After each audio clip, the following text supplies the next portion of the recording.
Hello everyone, welcome to my new blog. আজ হচ্ছে গুরু পূর্ণিমা। যদিও ব্লগটা আপলোড করতে অনেক দেরি হয়ে গেল, তবুও স্টিল তো করা আছে কিছু ভিডিও, তো আপলোড তো করতে হবে। আমি যেহেতু বাড়িতে একা আছি, কাজ করে উঠতে পারছি না, তাই ভিডিও এডিটিং করতে পারছি না, অনেক কাজ আমার। যাই হোক, তো আজকে সকাল সকাল পুজো সেরে, আজ হচ্ছে গুরু পূর্ণিমা, আজকে সকাল সকাল পুজো সেরে নিয়ে আমরা চলে যাব হচ্ছে মন্দিরে, সাই বাবার মন্দিরে। তো ওখান থেকে প্ল্যানিং আছে, যদি পারি বড় মার কাছে যাব। জানি না কতটা কি সাকসেসফুল হবে, কারণ বড় মা যদি না ডাকে তা কেউ যেতে পারে না। আমি যতই ইচ্ছা করি না কেন, যতই যেতে চাই না কেন, বড় মা যদি ডাকে তবেই গিয়ে যেতে পারবো। তো যাই হোক, বেরিয়ে পড়েছি, বেরোইনি, মানে পুজোটা সেরে নিয়ে ভিডিওটা যদি হচ্ছিল ইন্ট্রোটা দিই। তো welcome to my new blog. তো আন্তরিক অভিনন্দনের তরফ থেকে তোমাদের সবাইকে স্বাগত জানাই। তো যাই হোক, আজকে হচ্ছে গুরু পূর্ণিমা, আর আজকে হচ্ছে 21 তারিখ। আজকে 21 তারিখ থেকে আজকে আগস্টে এত পিছনে গিয়ে ব্লগ আপলোড করছি। এই যে বেরিয়ে পড়েছি, এটাতে হচ্ছে সম্ভবত, আমি ঠিক জানি না ওটা কী বলে, নাকি ওটা গুরুদ্বারা। যাই হোক, এই যে আমি আছি এখন হচ্ছে দক্ষিণেশ্বর মন্দির, এখানে দক্ষিণেশ্বর মন্দিরের ওপরে, যাই হোক ওপরে ব্রিজে। তো যাই হোক, আমরা যাচ্ছি সোদপুর। সবাই মোটামুটি যারা সুখচরে একটা মন্দির আছে, সাই বাবার মন্দির, আর আমার গুরু যেহেতু সাই বাবা, তো আমি সবেতেই তেনাকে মানি। আমার প্রবলেম, আমার সব কিছুতে তিনিই আমার সব। এর জন্য আমার কোনো গুরু মন্ত্র নিতে হয়নি। আমি গুরু যদি বলো যে হ্যাঁ গুরু হিসাবে, গুরু সেই, আমার অন্য কোনো গুরু নেই। আমার গুরু হচ্ছে সাইনাথ। যাই হোক, বেরিয়ে পড়েছি, দেখতে থাকো ব্লগটা। আকাশ একদম মেঘলা, এদিকটা বৃষ্টি না হলেও মাঝখানে বৃষ্টি হচ্ছে, কোথাও কোথাও হচ্ছে, কোথাও কোথাও হচ্ছে না। মন্দিরেও তো প্রচণ্ড পরিমাণ বৃষ্টি হচ্ছে, অনেকেই দেখলাম এসেছে মন্দিরে পুজো দিতে। যাই হোক, আমরাও পৌঁছে গেছি। তো এটা রাজা বিস্কুট করেছে এই মন্দিরটা। যাই হোক, এই যে সবাই পুজো দিতে এসছে, আমরাও এসছি। এখান থেকে পুজো দিতে ইচ্ছা আছে, বড় মার কাছে যাবার। জানি না নষ্ট হবে, মা আদৌ ডাকবে কিনা। তো যাওয়া যায়, নিশ্চয়ই দেখাবো। যাই হোক, তোমরা আপাতত এই সৌন্দর্যটা উপভোগ করতে থাকো, আমার বকবকানি না শুনলেও চলবে, বাবাকে দেখতে থাকো।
যাচ্ছে, যাক, নিশ্চয়ই বানায়।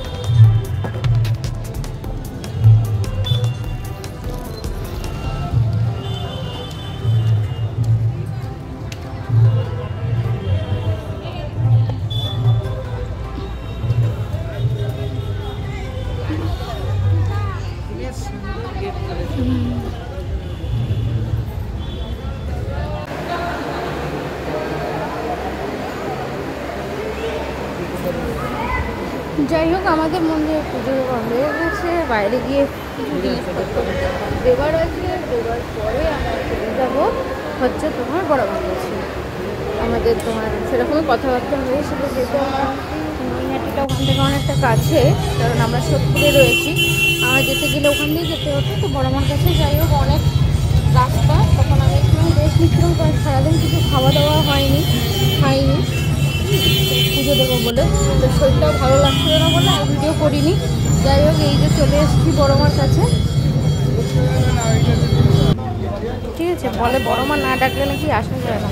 এখানে একটা দোকান থেকে আমরা ডালা নিলাম, আমাদের গাড়িটা পার করতে পাঠালো হচ্ছে তোমার বড় মার সেই নদীর ধারে। ওখানে তোমার কী বলে কি নদীর ধারে রাখে আসার পরে ওরা এসে পুজো দিতে যাবো। তো অনেকক্ষণ দাঁড়িয়েছিলাম, বাট শরীরটা স্টিল ভালো নেই, কারণ হচ্ছে তোমার না খাওয়ার জন্য ভালো লাগছিল না।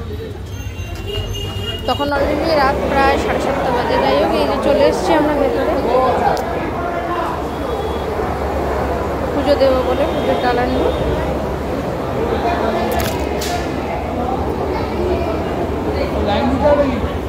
একটু ভিডিও করে দে, একটু ভিডিও করে। ঠিক আছে, 10 টাকা।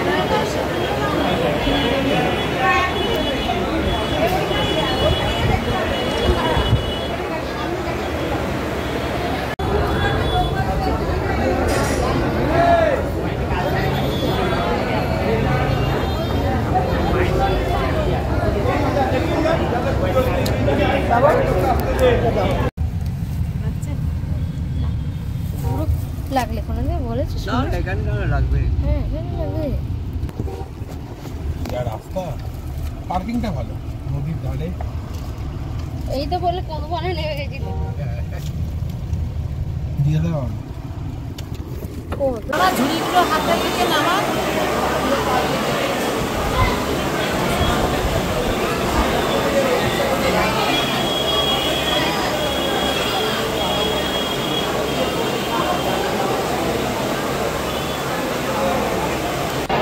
পুজো দেওয়া হয়ে গেছে, এখানেই ব্লগটা শেষ করছি বড় মাকে নিয়ে। যাই হোক, যদি ব্লগটা একটু ভালো লেগে থাকে অবশ্যই সাবস্ক্রাইব করে দেবে, লাইক করে দেবে, শেয়ার করে দেবে। আর আজকের মতো এখানেই টাটা, আবার দেখা হচ্ছে নতুন কোনো ব্লগ।